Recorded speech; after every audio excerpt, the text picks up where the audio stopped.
juga. Assalamualaikum warahmatullahi wabarakatuh. Selamat pagi, siang, sore teman-teman KMF di rumah. Di sini kami dari Kasrat BEM Farmasi akan mengadakan sebuah kegiatan yang pastinya belum ada. Apa kegiatannya? Yaitu Ngobrol Bermanfaat atau Ngobat edisi bulan ini. Nah, untuk narasumbernya tidak kalah menarik, yaitu pasti dari teman-teman juga udah tahu kan siapa nih narasumber kita, dan pastinya udah kenal juga nih. Nah, untuk narasumbernya itu ada dari Ketua BEM Fakultas Farmasi dan juga Wakil Ketua BEM Fakultas Farmasi, yaitu ada Teh Amel dan juga Teh Grace. Gimana nih Teh Amel dan Teh Grace kabarnya? Ya, untuk sejauh ini lagi sibuk apa nih Teh? Masih kuliah, terus lanjut praktiknya juga agak sedikit terus, tapi hampir lancar sih sebenarnya. Ya, dari Teh Grace sendiri gimana Teh? Ya paling sama juga ya, udah karena sekolah sekali kalau ngulangin tugas kuliah praktikum mesin kepanitiaan. Nah, berhubung ini kegiatan terbaru dari Kasrat nih ya Teh.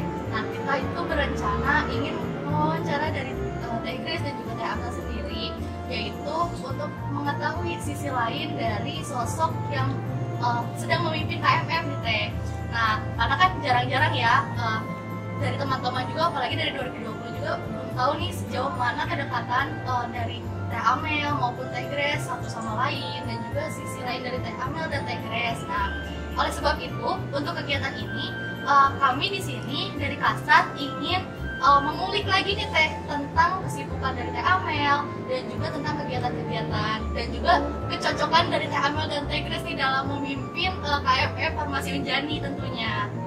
Nah, di sini akan ada beberapa sesi, yaitu ada 3 sesi Teh. Nah, nanti untuk sesi pertama itu akan ada pertanyaan yang mana bisa dijawab salah satunya gitu ya Teh, maksudnya baik itu dari Teh Amelnya ataupun dari Teh Grace-nya. Yaitu untuk pertanyaan pertama ya Teh, seputar organisasi nih Teh tentunya. Kan sebagaimana yang kita tahu bahwasannya dengan cara berorganisasi pasti banyak sekali manfaatnya ya Teh ya. Apalagi kita tahu bahwasannya Ketua BEM dari farmasi itu sendiri adalah perempuan ya Teh ya, yang jarang sekali tentunya kan, yang masih dianggap tabu gitu ya Teh ya perihal kepemimpinan dari sisi perempuan. Nah, untuk pertanyaan pertama nih Teh, perihal pandangan dari Teh Amel dan juga Teh Grace mengenai organisasi itu seperti apa? Menurut saya sih organisasi itu sebenarnya sesuatu hal yang aspek-aspek di dalam, kan organisasi itu merupakan bagian dari suatu tatanan sistem ya. Artinya di dalam sana pasti bakalan ada aspek-aspek gitu yang mendukung si organisasi tersebut. Dan seringkali kita tuh hanya memandang sebelah mata, kayak seolah organisasi itu suatu wadah yang memang ada sekelompok orang di sana dan ada strukturalnya dan juga secara terang-terangan bilang kalau semisal ini organisasi.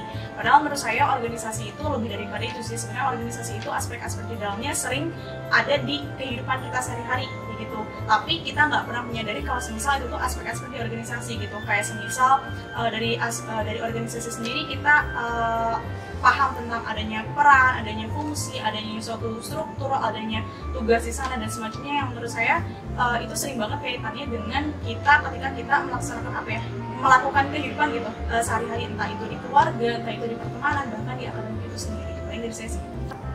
Kalau misalnya perihal organisasi ya sederhana mungkin ini secara garis besarnya ya kan, organisasi itu bisa dikatakan suatu wadah ya, di mana wadahnya ini ada sekumpulan orang gitu yang mempunyai suatu tujuan bersama. Nah, tujuan bersama ini biasanya tuh diambil dasarnya itu dari visi misi, di mana nanti visi misinya bakal dikembangkan dengan apa suatu kegiatan yang berada di organisasi tersebut. Oke, beberapa orang pun meragukan kalau misalnya suatu organisasi itu merupakan suatu wadah di mana mereka itu bisa mengembangkan soft skill mereka gitu ataupun minat bakat mereka sih.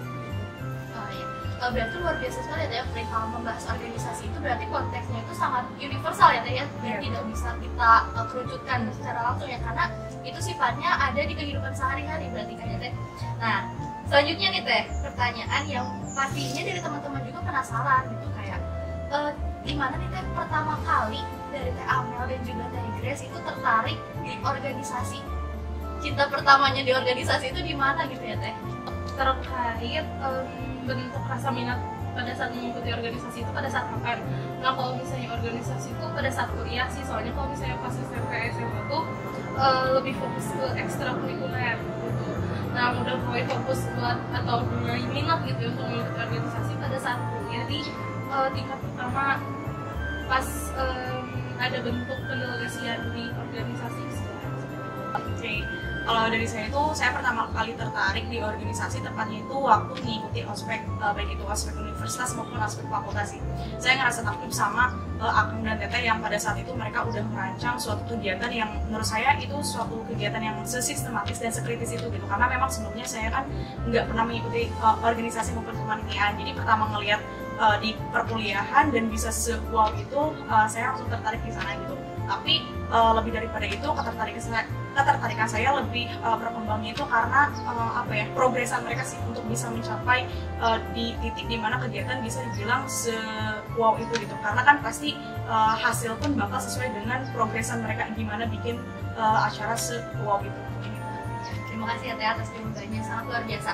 Selanjutnya nih Teh, berhubung kita itu termasuk dalam BEM ya Teh, pasti ada minat gitu. Kenapa harus memilih BEM? Sedangkan ormawa yang lain itu kan ada banyak gitu ya Teh ya. Oke, kalau dari saya tuh kan berpandangan kalau semisal BEM itu merupakan eksekutor ya, dia itu penata laksana dari program kerja maupun kegiatan yang diharapkan program kerja maupun kegiatan tersebut itu merupakan aspirasi yang bisa mewadahi dari KMF itu sendiri gitu, sehingga secara ruang gerak itu lebih bebas karena kita bisa melihat di BEM sendiri ada yang mewadahi di bidang akademik, pengabdian, kemudian kaderisasi, setelah itu bakat dan minat kita dan semacamnya gitu. Dan kebetulan di tingkat pertama itu merupakan fase di mana saya ngerasa butuh suatu wadah yang bisa memberikan saya kebebasan untuk bereksplorasi maupun mengekspresikan diri saya. Dan pada akhirnya karena pertimbangan itulah akhirnya saya memilih untuk ada di BEM itu sendiri. Dan harapannya adalah saya bisa memaksimalkan potensi dan bakat yang saya miliki tanpa saya harus ngerasa untuk dibatasi ruang geraknya. Gitu. Mungkin ini bentuknya lebih ke sharing aja ya, pembawanya lebih santai juga gitu, karena kalau misalnya jujur-jujuran ya, untuk kita jatuh hati itu gak perlu suatu alasan yang jelas.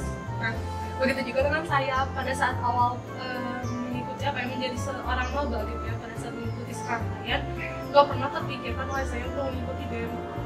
Kayak mau kupu-kupu aja, kuliah pulang pasti banyak lagi tuh orang-orang juga yang berpikiran seperti itu. Terus nggak lama kemudian nih mulai ada bentuk pendelegasian kan ke beberapa ormawa gitu.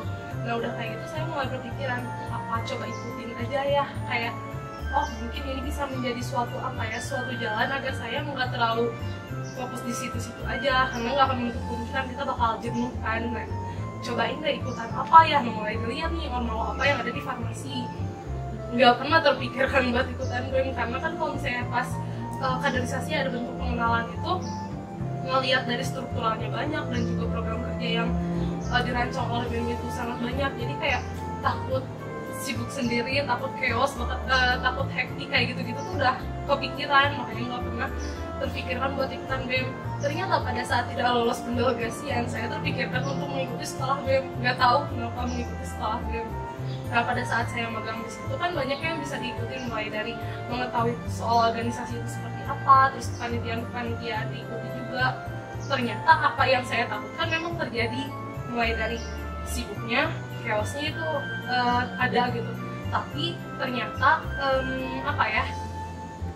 saya melihat orang-orang yang mengikuti organisasi seperti BEM itu mereka capek, tapi mereka menikmatinya. Dan saya pun pada saat saya mengikuti BEM, saya capek, tapi saya menikmati hal itu. Makanya sekarang pun saya masih ada gitu mengikuti BEM, karena itu saya benar-benar merasakan capek ya capek, tapi enak gitu, terasa bisa dibawa enjoy. Nah pada saat saya mengikuti magang kan emang ada beberapa hal yang ingin saya capai ya, kayak ingin lebih produktif juga, ingin berkontribusi dan lain-lainnya. Nah beres magang udah tercapai hal tersebut, mengikuti lagi untuk periode selanjutnya. Mengikuti periode selanjutnya ini sebagai bentuk pengabdian gitu, ucapan terima kasih lah gitu kepada BEM karena udah menyiapkan sek BEM gitu, sekolah BEM untuk saya dapat ikuti. Nah dan untuk yang periode sekarang pun masih sama, saya masih bentuk pengabdian ataupun mengucapkan rasa terima kasih, dan saya ingin memberikan apa yang saya punya ke BEM seperti itu. Wah, luar biasa sekali ya dari Teh Grace, sharingnya sangat bermanfaat sekali. Dan mungkin dari KMF itu sendiri bisa mengikuti jejak dari Teh Grace ataupun dari Teh Amel, terutama untuk tertarik terhadap sebuah organisasi seperti itu. Nah Teh, mengingat juga nih ya, kita itu kan sebagai mahasiswa otomatis tidak terlepas dengan pendidikan juga kan, apalagi ada orang rumah juga nih yang pastinya nunggu-nunggu kapan lulus kayak gitu kan. Nah, sedangkan kan orang-orang itu berpikir dengan berorganisasi itu bisa menyebabkan akademik terganggu. Nah, ketika membicarakan akademik dan organisasi, sebenarnya itu perlu dibandingkan atau harus disandingkan sih Teh sebenarnya? Kalau dari saya sih berpikir kalau misal organisasi dan akademik itu cukup disandingkan aja. Dalam artian ya kita cukup melihat kalau misalkan akademik kayak gini, kalau misalkan organisasi kayak gini. Idealnya sih memang kita berurusan akademik kan berarti kita belajar soal teoritis di sana, konsep teoritisnya di sana kayak gimana. Sedangkan kita ke non akademik atau di sini dalam artiannya organisasi berarti bentuknya apa yang kita dapat dari teori tersebut kita implementasikan di sini gitu. Karena di organisasi sendiri kan kita kasarnya kita harus melaksanakan teknis itu sendiri kayak gimana. Nah, idealnya memang kita bisa mengimplementasikan hal tersebut. Tapi kan sejatinya setiap orang punya porsinya masing-masing, setiap orang punya potensinya masing-masing, setiap orang punya waktunya masing-masing. Sehingga kalau misalkan dibilang apakah pantas untuk dibandingkan, nggak sih, sekedar disandingkan aja seperti ini. Karena ya itu tadi perihal seseorang bisa mumpuni untuk adaptif baik itu di akademik maupun non akademik, sebenarnya perihal kesiapan kita untuk bisa bijak, sama-sama bijak dan sama-sama bertanggung jawab terhadap akademik maupun non akademik. Pun kalau semisal ternyata seseorang itu hanya bisa mumpuni di salah satunya aja, pun bukan berarti itu sesuatu hal yang buruk gitu. Karena balik lagi menurut saya setiap orang punya prosesnya, setiap orang punya waktunya, setiap orang punya kapasitasnya itu sendiri. Selama memang mereka maksimal di sana dan tidak merugikan salah satu aspek yang lainnya, menurut saya sih nggak ada masalah. Oke, perihal akademik dan organisasi apakah lebih baik dibandingkan atau disandingkan? Kalau menurut saya pribadi ya, sekalipun dibandingkan dan disandingkan itu mempunyai makna yang berbeda, tapi tetap aja namanya perbedaan itu bakal kelihatan jelas sekalipun mereka disandingkan. Cuman emang gitu alangkah baiknya antara akademik dan organisasi itu disandingkan agar mereka juga bisa saling saling melengkapi gitu dan saling mengisi, enggak cuman hanya dibandingkan saja seperti itu. Dengan cara apa sih? Bukan menyandingkan itu ya udah gitu, kita mengikuti akademik dan juga kita mengikuti organisasi tanpa ada bentuk balance-nya gitu kan. Sekalipun mereka disandingkan, kita tetap harus balance dan juga maksimal gitu dalam hal melakukan kegiatan akademik maupun organisasi. Ya, berarti perihal akademik maupun organisasi mah itu tinggal dikembalikan saja gitu ya Teh, apakah manajemen waktu dari kitanya seperti itu ya. Selanjutnya nih Teh, berbicara organisasi pasti kan ada yang namanya tekanan. Kita nggak bisa menutup itu ya, karena tekanan pasti selalu datang di mana aja. Nah, mungkin bisa sharing nih Teh dari Teh Amel maupun dari Teh Grace perihal tekanan yang pernah dirasa ketika berorganisasi. Perihal tekanan yang kalau misalnya tekanan dari saya mengambil nggak cuma organisasinya aja ya, pada saat kepanitiaan juga gitu, karena kan pada saat kita mengikuti organisasi nggak akan menutup kemungkinan kita juga mengikuti suatu kepanitiaan. Kalau untuk tekanannya menurut saya itu yang paling terasa bentuk koordinasi sih. Itu suatu tekanan yang kadang menjadi suatu evaluasian. Susah sekali gitu untuk melakukan koordinasi, karena apa sih pada saat kita kurang dalam hal koordinasi akan memberikan impact yang lainnya, entah itu masalah di internal kita atau mungkin dalam hal manajemen waktu kita, dalam hal penentuan skala prioritas kita, itu bakal berpengaruh. Kayak percuma gitu kita bisa menentukan segala planning kita dengan baik, tapi kalau misalnya dalam hal koordinasi kita kurang, akan terasa juga gitu blundernya. Itu yang pertama.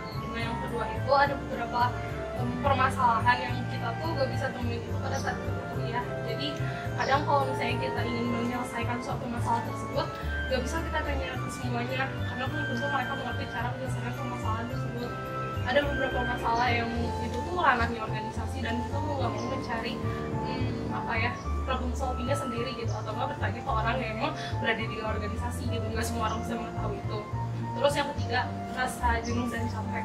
Itu hal yang paling terasa sih, yang udah pasti wajar, normal, dan kalau misalnya ada yang merasakan itu bukan sesuatu hal yang perlu dipojokin gitu, tapi pasti bakal ada gitu yang namanya capek dan juga jenuh. Dan yang terakhir, yang kadang orang-orang tuh nggak menyadari hal tersebut, tapi itu suka terjadi gitu. dianggap sepele dan remeh sih. Pada saat seseorang menganggap remeh karena dia itu mengikuti divisi atau mungkin departemen yang bentuknya tuh kayak nggak terlalu serius. Mereka mengikuti ini kelihatannya tuh hahaha aja, padahal semuanya mempunyai tekanan yang sama kok. Tapi kadang suka ada orang yang menganggapkan remeh dan sepele hanya karena kelihatannya aja gitu, mereka itu hahaha, atau mungkin karena dia itu lebih muda. Karena kan saya juga di angkatan itu masuk ke umur yang lebih muda gitu, nggak akan menutup kemungkinan ada beberapa orang yang menganggap kamu masih muda, ngapain ngasih tahu saya gitu. Ada aja yang berpikiran seperti itu. Nah itu juga kadang menjadi suatu tekanan pada saat kita mengikuti organisasi maupun kepanitiaan. Luar biasa sekali ya Teh ya, sungguh menarik sekali sharing dari Teh Grace ini. Nah selanjutnya Teh Amel, kalau tekanan dalam organisasi, saya meringkasnya itu ada 2. Jadi yang pertama itu soal ekspektasi dan yang kedua itu soal profesionalitas. Yang pertama itu soal ekspektasi karena saya merasa dalam organisasi sendiri kita nggak menutup kemungkinan bakal ketemu sama orang-orang yang hebat, orang-orang yang lebih kerja keras dibandingkan kita, orang-orang yang lebih cerdas dibandingkan dengan kita, orang-orang yang lebih berbakat dibandingkan dengan kita, dan orang-orang yang lebih di-look up oleh orang lain dibandingkan dengan kita.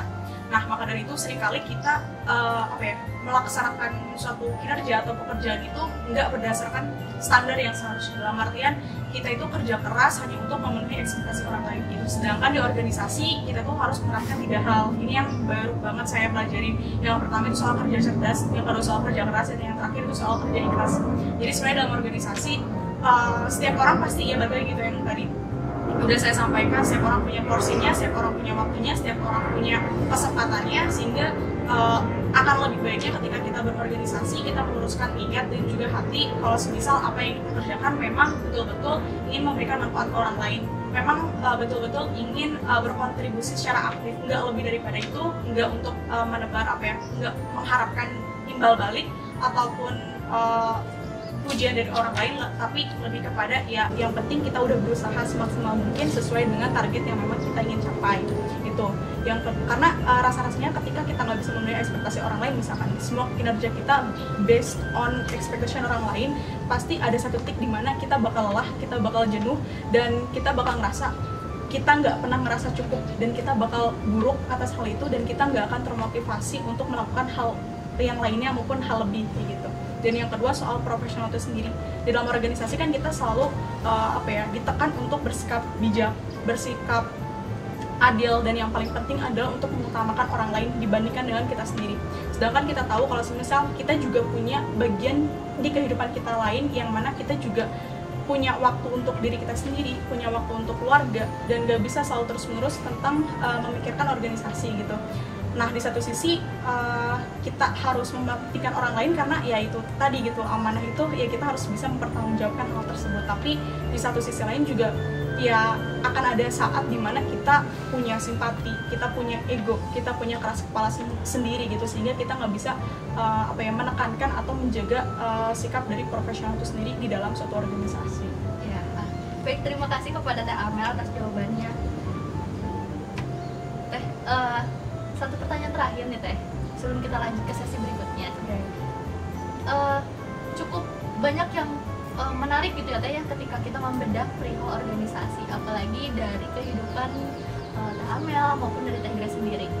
Bicara tadi ya Teh Grace, tadi kan sudah disampaikan bahwasannya rasa lelah itu selalu ada, rasa capek itu selalu ada. Solusi atau mungkin cara penanganan dari Teteh berdua ketika ada di tahap tekanan sudah banyak, lalu bagaimana untuk cara masih menyemangati diri gitu.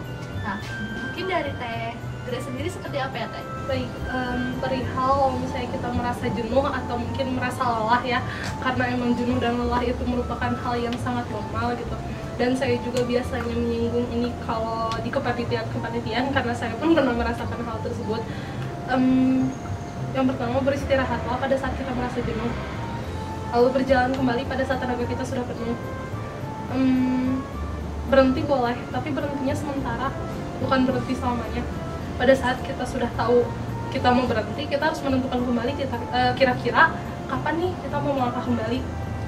Terus yang terakhir, bersyukur, karena kadang kenapa kita merasa capek, kenapa kita merasa jenuh, itu bukan hanya karena nggak cuma karena tekanan doang, nggak cuma tekanan dari eksternal, maksudnya bisa aja itu karena tekanan dari internal kita merasa kurang puas diri, karena nggak akan untuk kemungkinan seperti yang disinggung oleh rekan saya ya, bakalan banyak orang yang lebih hebat dari kita, bakalan banyak orang yang lebih wah gitu daripada kita yang berada di atas kita.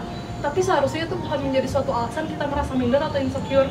Jujur saya pun masih agak sulit gitu ya dalam menghadapi hal tersebut. Cuman memang kadang bersyukur itu perlu, mengapresiasi diri sendiri itu perlu.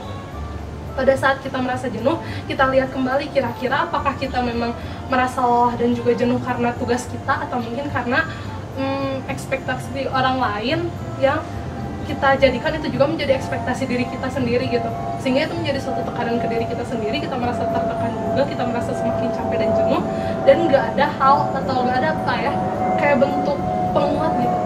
Nah karena emang itu balik lagi, sebenarnya siapa sih yang bisa menguatkan diri kita selain diri kita sendiri gitu.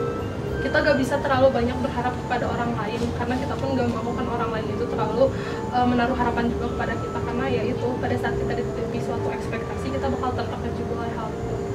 Jadi beristirahatlah gak apa-apa, rehat sejenak gak apa-apa, tapi jangan lupa mau kapan lagi melangkah kembali, dan jangan lupa untuk terus bersyukur. Oke, kalau dari saya pada saat saya ngerasa lelah gitu ya, saya ingat 5 hal sih. Yang pertama, masalah itu ada untuk bikin kita lebih baik, lebih bertanggung jawab, lebih berani, dan lebih bijak. Yang kedua, masalah itu nggak akan bikin kamu buruk. Yang ada itu adalah ketidaksiapan kita untuk menghadapi masalah tersebut. Yang ketiga, masalah berhenti itu nggak akan bikin masalah pergi kemana-mana. Yang ada, masalah itu tetap ada, tapi berbeda jenisnya. Nah, kita pilih masalah yang mana nih yang pengen kita laluin itu. Yang keempat, orang hebat itu orang yang pantang menyerah. Artinya mereka tahu setiap harinya mereka bakal ngelaluin masalah yang berbeda, tapi mereka nggak pernah kehilangan semangat dan harapan untuk mencari kesempatan supaya mereka bisa lebih baik lagi dibandingkan dengan hari ini. Dan yang terakhir, saya percaya kalau kita ingin membuat suatu kehidupan yang memang kita harapkan itu di dalam hidup kita, ya maka kita juga harus siap dan berani untuk melalui proses itu sendiri sebelum sampai akhirnya kita ada di garis finish itu sendiri. Luar biasa ya Teh ya, bentuk motivasi untuk diri sendirinya, apalagi ketika kita menghadapi permasalahan, terutama di organisasi juga ya, bahwasanya berproses itu boleh ya, tapi tetap ingat juga prioritas diri sendiri juga harus tetap dimanjakan ya Teh ya, jangan sampai kita melupakan diri sendiri, karena bagaimanapun juga untuk menguatkan diri sendiri juga, untuk menguatkan itu tetap kembalikan kepada diri sendiri. Nah teman-teman, tadi kan kita sudah berbicara nih, ngobrol bermanfaat bersama ketua dan wakil ketua BEM kita. Banyak sekali sisi lain dari Teh Amel maupun Teh Grace yang bisa disaringkan dan juga bisa diikuti oleh teman-teman di rumah. Nah selanjutnya nih, untuk Teh Amel dan Teh Grace kita akan masuk ke sesi selanjutnya, yaitu sesi games. Yang mana untuk sesi games ini kita akan melihat sejauh mana kekompakan dari Teh Amel dan Teh Grace itu sendiri.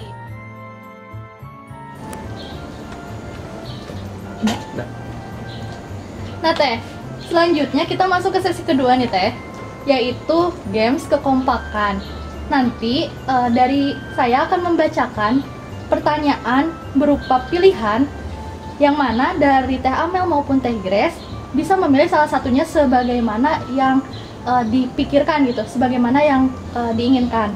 Nah, kemungkinan dari tiap orang berbeda, dan nantinya boleh dari Teh Amel dan Teh Grace bisa menjabarkan alasan kenapa memilih hal tersebut. Nah, untuk pertanyaan pertama nih ya Teh, kualitas atau kuantitas? Kualitas. Baik, kompak ternyata ya. Boleh bisa dijelaskan dari Teh Amel ataupun Teh Grace perihal kenapa memilih kualitas? Sebenarnya waktu awal proses dari ini sih pencalonan sendiri, itu juga sempat ditanya soal kualitas dan kuantitas, dan memang dari kita sepakat kalau semisal kita memilih kualitas itu sendiri. Kalau misalnya kenapa sih lebih memilih kualitas, karena ya balik lagi gitu, percuma kita memiliki banyak kuantitas kalau misalnya kualitas yang kita harapkan kita pun masih bingung gitu menentukannya seperti apa. Jadi dari saya sama Amel emang dari awal itu lebih prefer kualitas dibandingkan kuantitas. Baik, pertanyaan kedua, pengalamannya atau pengetahuannya? Pengalamannya. Nah, ini kan ada yang berbeda nih ya Teh. Dari Teh Amel sendiri, Alasannya kenapa ya Teh memilih jawaban tersebut?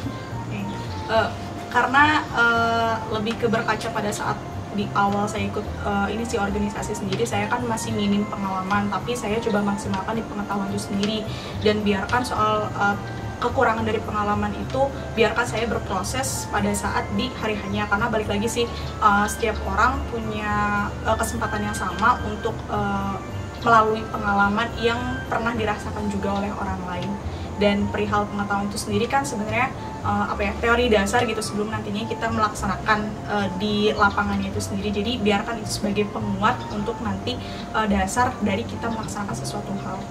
Kalau misalnya perihal kenapa pengalaman, sebenarnya kan apa yang disampaikan oleh rekan saya pun tidak salah, karena perihal pengalaman atau pengetahuan itu balik lagi ke masing-masing pribadi, lebih lebih prefer yang mana gitu. Kalau saya dari saya pribadi, kenapa pengalaman, karena saya dalam hal pengetahuan itu lumayan cukup susah gitu dalam hal memahami, jadi saya itu harus merasakan teknisnya dulu gitu, harus mendapatkan pengalamannya dulu. Nah nanti pada saat melakukan pengalaman tersebut atau mungkin melakukan teknis tersebut, saya pun akan mendapatkan pengetahuannya, jadi lebih dibarengi seperti itu. Baik, pertanyaan ketiga, membuka obrolan duluan atau diajak ngobrol duluan? Membuka obrolan duluan. Ya, baik. Kok kita nggak sepemikiran lagi? Ulangin dong. Nah, buat Teh Grace nih, kenapa Teteh memilih jawaban itu? Kalau misalnya perihal kenapa gitu, lebih prefer diajak ngobrol duluan, karena kalau misalnya kita ingin membuka obrolan duluan, kita harus menentukan gitu, kita tuh harus tahu gitu, kita harus berperilaku seperti apa sih, kita harus memberikan image seperti apa sih. Nah kalau misalnya kita diajak ngobrol duluan, kita bisa menyesuaikan pada saat orang tersebut berbicara, kita harus menyesuaikan dirinya kayak gimana, kita harus posisikan dirinya seperti apa, kita harus mengekspresikan diri seperti apa. Itu bisa dilakukan pada saat kita diajak ngobrol duluan kayak gitu. Oke.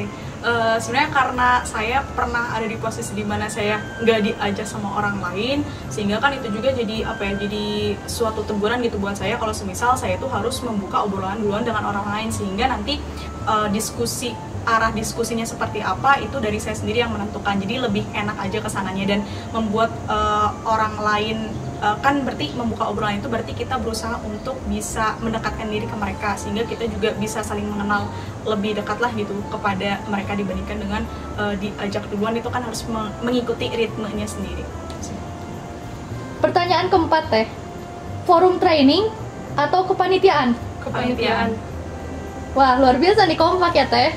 Alasannya kenapa ya Teh? Mungkin dari Teh Amel dulu. Kalau untuk forum training sendiri sebenarnya karena saya sendiri kan kurang berpengalaman dan juga kurang banyak mengikuti kegiatan daripada training itu sendiri gitu, sehingga lebih banyak bercimpung dengan kepanitiaan, dan karena udah beberapa juga di kepanitiaan sehingga tahu pengetahuannya kayak gimana, dasarnya kayak gimana, dan apa yang harus dimasukkan di kepanitiaan tersebut, dan misalnya tuh kayak alur-alurnya gitu saya udah paham gitu dibandingkan dengan forum training, terutama kalau seandainya trainingnya itu sendiri di luar dari Farmasi Unjani. Kalau misalnya kepanitiaan ya balik lagi sih seperti yang disinggung oleh rekan saya, jadi pengalaman kita tuh lebih banyak berkecimpung di kepanitiaan gitu, tapi nggak salah juga kan pada saat kita milih training itu. Cuman kenapa milihnya kepanitiaan ya balik lagi, kita tuh kan harus menyiapkan konsepan, kita harus menyiapkan perencanaannya seperti apa sampai nanti teknisan di hari H itu membutuhkan suatu kreativitas gitu, dan kita pun harus mengejar tersebut dari nol. Dan berbeda lah ya kalau misalnya masing-masing kepanitiaan itu mempunyai output yang berbeda, teknisan yang berbeda, sehingga mau nggak mau itu kita juga bakal memiliki pemahaman yang berbeda juga gitu. Kalau misalnya training itu biasanya ya stepnya seperti itu lagi. Jadi kalau misalnya pada saat kita mengikuti kepanitiaan, menurut saya pribadi lebih beragam lah gitu dalam hal pengemasannya kayak gitu. Baik Teh, pertanyaan terakhir nih, rapat sampai malam atau ngejurnal sampai malam? Rapat sampai malam. Alasannya kenapa nih Teh? Kalau misalnya perihal rapat sampai malam ya, baik, kenapa rapat sampai malam? Kalau misalnya untuk rapat sampai malam kan entah kenapa gitu pada saat kita belajar sendiri dan kita berada di forum gitu pada saat rapat, lebih ke bawah suasana pada saat kita rapat. Jadi dalam hal rasa kantuk dan juga rasa lelah itu lebih diminimalisir lagi gitu pada saat kita mengikuti rapat. Dan kalau misalnya untuk ngejurnal kayak gitu kan untuk malam-malam dirasa kurang efektif lah gitu. Jadi baiknya emang kalau jurnal itu di luar malam hari. Kalau misalnya untuk rapat ya dipersilakan aja, karena mau nggak mau gitu pada saat kita rapat kita harus mempersiapkan segala sesuatunya dan meminimalisir rasa kantuk tersebut gitu sih. Kalau dari saya sih karena lihat di beberapa waktu yang lalu juga lebih banyak mengisi rapat sampai malam dibandingkan dengan yang jurnal sampai malam. Biasanya tuh kalau misalkan ngejurnal itu ya di sela-sela rapat tersebut, tapi nggak sampai malam sih, paling dilanjutkan lagi besoknya. Dan lebih nyamannya gitu di rapat sampai malam, karena mungkin orang-orangnya yang udah kenal dan alurnya kayak gimana udah tahu dibandingkan dengan jurnal yang lebih banyak ya memakan gitu. Ya, baik. Terima kasih kepada Teh Amel dan Teh Grace yang sudah menjawab pertanyaan dari kami. Selanjutnya akan ada sesi games berikutnya nih ya Teh. Seberapa tahu dari Teh Amel dan Teh Grace? Balikan dulu. Balik dulu. Untuk sesi games kali ini, yaitu akan ada pertanyaan seberapa tahu narasumber dengan diri narasumber lainnya. Untuk pertanyaan pertama ini akan dimulai dari Teh Amel dulu ya. Jadi nanti Teh Amel bisa mendeskripsikan seberapa tahu Teh Amel terhadap Teh Grace. Untuk pertanyaan pertama, saya tidak suka kalau Grace sudah Tidur di atas paha. Pertanyaan kedua, saya suka sikap atau karakter Grace kalau udah lemah. Pertanyaan ketiga, orang lain tidak pernah tahu kecuali saya jika Grace pernah tabrak motor orang, terus tiba-tiba pergi, taunya di belakang pemilik motornya langsung ngejar dia di belakang.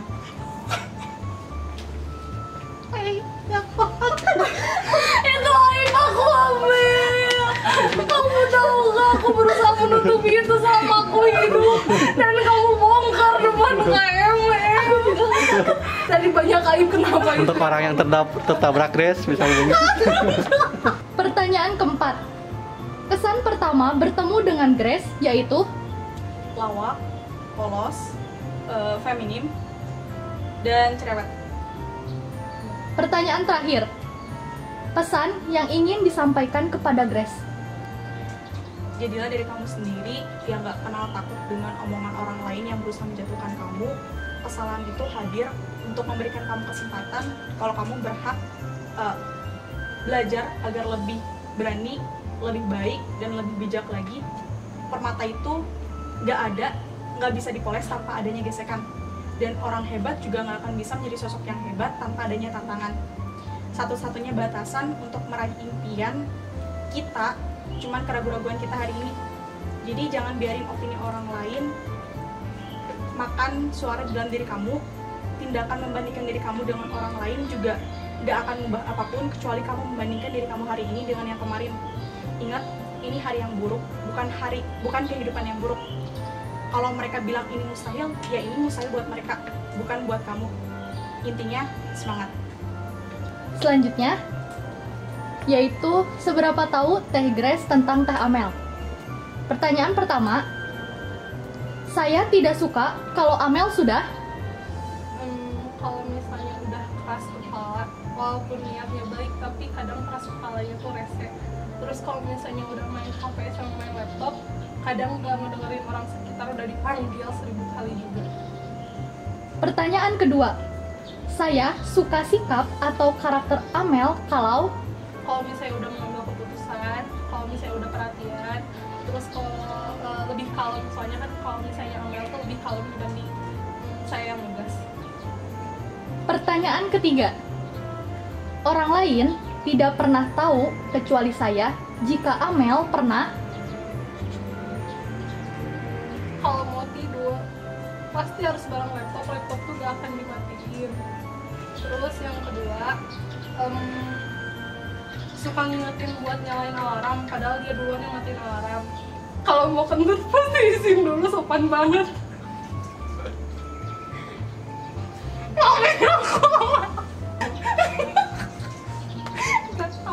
Pertanyaan keempat, Kesan pertama bertemu dengan Amel yaitu Orangnya tuh serius banget tapi aktif, kayaknya emang bisa gitu jadi tameng pada saat maba masa-masa kaderisasi. pertanyaan terakhir, pesan yang ingin disampaikan kepada Amel. Boleh merendah, tapi jangan sampai lupa untuk memuji diri sendiri, jangan sampai lupa untuk mengapresiasi diri. Boleh untuk mengikuti semua kegiatan, bagus, tapi jangan sampai diporsir. Karena balik lagi, kesehatan kita kan menjadi prioritas. Terus maaf juga gitu kalau saya dari aku emang kadang suka rese ke kamu gitu, kadang suka bawelin kamu pada saat kamu kurang dalam hal koordinasi, kadang suka receh gak fuguh juga ke kamu karena aku pun tahu gitu pada saat kita nggak sejalan, pada saat kita mempunyai suara kita masing-masing, pasti kan itu untuk yang terbaik juga ya untuk BEM dan juga untuk diri kita sendiri. Karena baru 4 bulan yang kita lalui, ya semoga gitu untuk beberapa bulan kedepannya tetap dilancarin gitu, sekalipun nanti bakal banyak kendala.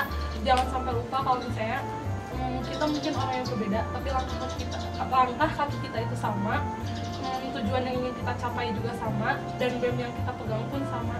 Jangan sampai lupa untuk cerita juga gitu pada saat kamu punya masalah. Jangan dipendam sendiri, karena kamu orang yang paling suka memendam semuanya ke diri sendiri. Pada saat kamu ingin meluapkan suatu kesalahan, pada saat kamu ingin meluapkan suatu pemikiran, ngomong ke aku, karena aku bukan cuman rekan kamu doang, tapi sebagai partner kamu juga di luar BEM. Mantap. Nah, rekan-rekan KMF, tadi juga kita sudah melihat keseruan dari Teh Amel dan juga Teh Grace di games kekompakan dan seberapa tahu. Nah, semoga saja dari Teh Amel dan Teh Grace masih tetap kompak dan juga masih bisa menakodai dari BEM KMF Farmasi itu sendiri. Nah, mungkin dicukupkan saja yang dapat saya sampaikan. Kami atas nama Kastrat mengucapkan terima kasih kepada Teh Amel dan juga Teh Grace atas kesediaannya mengisi kegiatan kami pada hari ini, yaitu ngobrol bermanfaat atau ngobat. Mungkin sekian yang dapat kami sampaikan. Jangan lupa juga teman-teman dari KMF itu sendiri untuk menjaga protokol kesehatan, dan jangan lupa juga untuk mengikuti edisi ngobat selanjutnya. Sampai jumpa. Wassalamualaikum warahmatullahi wabarakatuh. Salam perubahan, hidup mahasiswa, hidup farmasi. BEM Gahito Wiradharma, Bersatu maju, bersuah karya. Udah, itu kurang. Enggak.